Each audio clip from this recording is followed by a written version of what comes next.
2010 թվականին Ռիշի Վեգադին վրաերթի է ենթարկել հարբած վարորդը։ Նա լուրջ վնասվածքներ էր ստացել և ձախ ոտքը ստիպված անդամահատել էին։ Ճարտարագետ ուսանողը օգնել է Blatchford պրոթեզավորման ընկերության մասնագետներին մշակել այս նոր արհեստական ոտքը, որը կոչվում է Lynx։ Ծունկը և ոտնաթաթը խնդիրներ չեն առաջացնում։ Միայն ոտքի հետ կցման տեղն է փոքր-ինչ զգացնել տալիս և հիշեցնում, որ պրոթեզ եմ կրում։ Դրանից բացի ոչինչ չի խանգարում նորմալ քայլելու համար։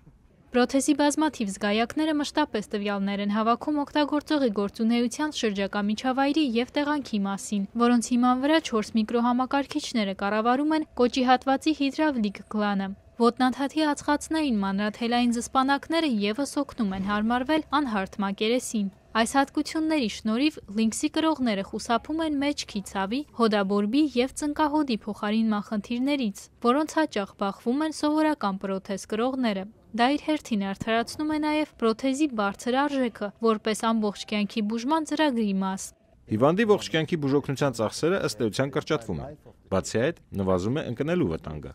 Lynx-ը խելացի ոտք է, որը անդամահատված մարդկանց վերստին պարգևում է քայլելու ազատությունը և բերկրանքը։ Ամերիկայի ձայն, Վաշինգտոն։